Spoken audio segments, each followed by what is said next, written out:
Good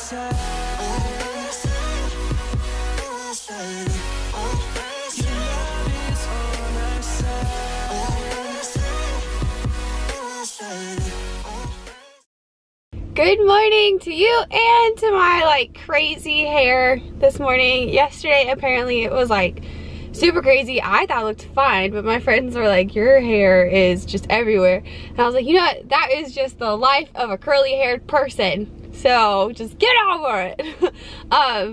But this is a different car. Look at this fancy car. Like if you haven't noticed, I'm not in my truck right now. My dad has been super gracious and has let me borrow the family Lexus to go on a trip that I am about to start on. It's about 8 a.m. It's Sunday morning.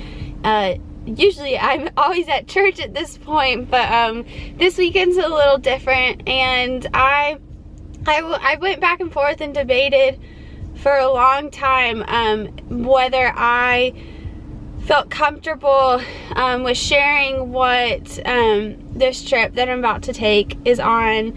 And I felt like when I was going through and thinking about should I don't know, like I try not to post up things on YouTube, I try to never post up things for wrong intentions or selfish intentions on YouTube. So a lot of what I post up, I really think about ahead of time, and I ask myself, is this something that I'm trying to gain from, or is it purely just to help others?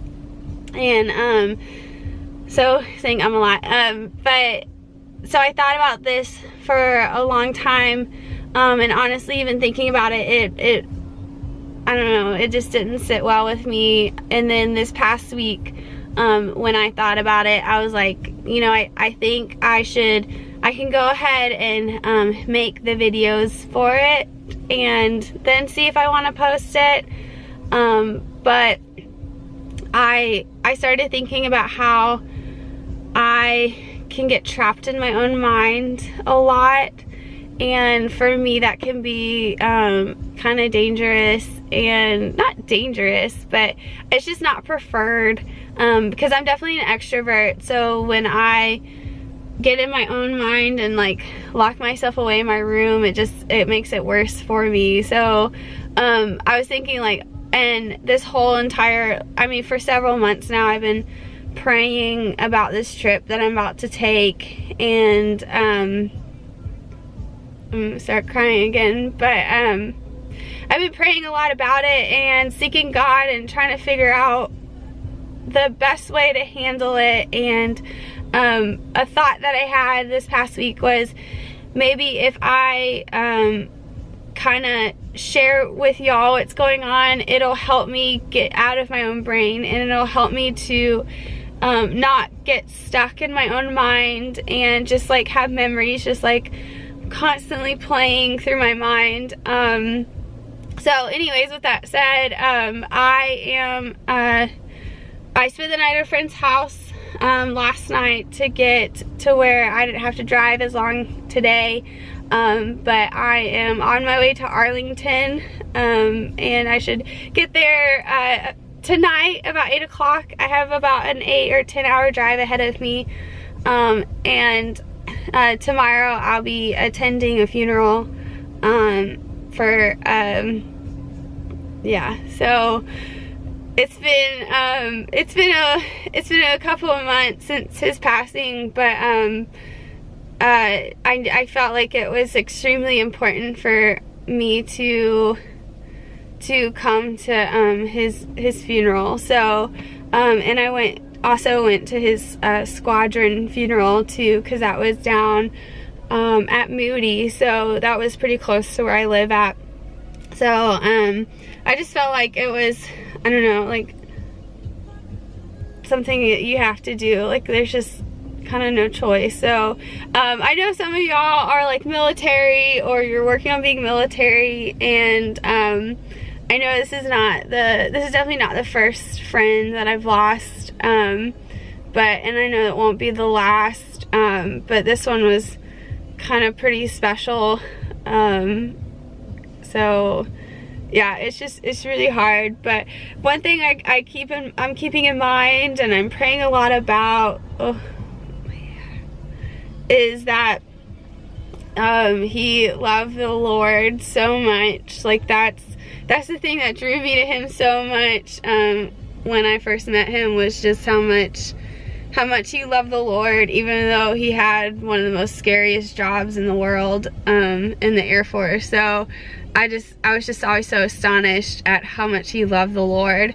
And I was praying the other day and just like bawling my eyes out in the car, and I was like, God, like, we work all our whole lives with the thought of heaven being a gain, and here my friend is in heaven and he's gaining that reward. So why is it so hard for me to accept it and understand that? And I know he's up there, and if he was down here, he would just be like, what are you doing? Like, stop. Like, you know these things. Like, you just have to trust in them. And he is just like living the life that we all are just so excited about living one day. And yet here I am just like distraught. So, and it's been like since, I don't know, March or something, I think. Yeah, in March. And it's now July. So, but I'm extremely, there's been such goodness that God has brought out of all of this. Just the fact that I do get to attend his service, because my friend Weston, last year, he was also killed, and I was at training, so I couldn't go to his funeral, and that was pretty hard, just knowing, like, just being at COT and just sitting there and being like, wow, today's the day that all of my friends are up at Arlington and I'm not there. And then seeing the pictures about it later on Facebook, that was hard. But I'm really thankful that, and I was asking some of my guy friends this past weekend, I was like, did y'all get to go to the funeral too? And they were like, no, we were all in like some kind of training or something. So I'm extremely thankful that I am able to go to this funeral. I know I need to go, like, I have to go. So I'm so excited, because I was extremely nervous about it being while I was in Utah. I was even thinking, like, I'll fly back just for the funeral and I'll fly back to Utah, or I don't know, like, at all costs I was gonna go to this funeral. But it's when I can go, even though I had to take off work, which is not that big of a deal.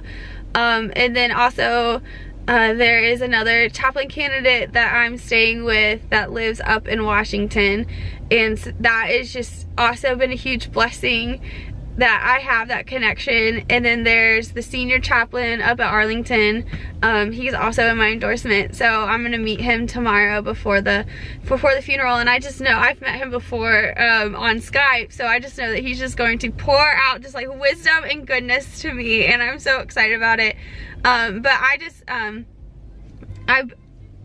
yeah, it's just, everybody's like, I keep calling everybody, they're like, why are you going to Washington? I'm like, the funeral. And everybody's like, wow, it's just been a couple of months, so they thought I had already gone, I guess, I don't know. And I don't know, it's just hard, just like bringing everything back up again, because when he died, that was a really, really difficult time.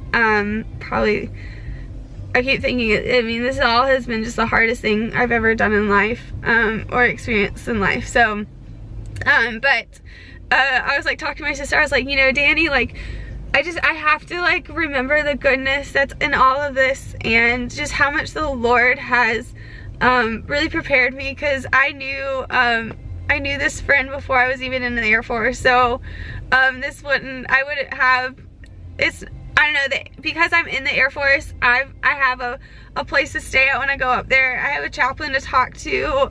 When I was down at Moody, I had the wing chaplain's wife be with me the whole time, and I had their chaplains down there that were just so gracious, and they like gave us a seat to sit on, and just like everything I've been needing has just been provided by the chaplains in the Air Force. And if I wasn't in the Air Force, I wouldn't have had any of that. And I was thinking this past week, you know, either way, with my friends. Like, either way I would have still known him if I joined the Air Force or not, and either way this is what would have been the outcome.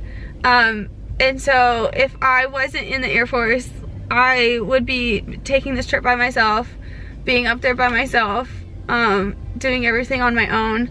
Whereas because the Lord is just so good, and I keep thinking about how he's like walked before me with all of this, and because of his goodness, like, there's so many great things that come from being in the Air Force for me, but he knew that I would be provided for with all these like chaplains galore. So okay, I'm gonna end the video now because I'm already crying and I haven't even started driving yet and have a while to go. But really just by the time I post this up, I'll already be in Washington. And I'm hoping again to stick with the theme of just goodness, to tomorrow before the funeral just go visit things and just like try to delight myself so much in God's goodness through all of this and not the pain that's come from it. But yeah, so I'll see what comes out of all of this, but really just prayers always are appreciated. And I know a lot of y'all are at trainings right now because you messaged me like, hey, I'm at this training. So I'll be praying for y'all too, because that's also kind of difficult. So yeah, thanks for joining me on this journey. Definitely not like the most exciting video. Definitely really hard trip I'm about to take, but the Lord is so good, and he's already gone before me through all of this, and he'll be there with me through it, and he'll be there with me afterwards, which, man, I'm just so thankful. So yeah, stay tuned for updates, and safe travels. And Lord, you are the shepherd of my soul. So I lay down my plans, I give up my rights, and let you take control of the surrendered life.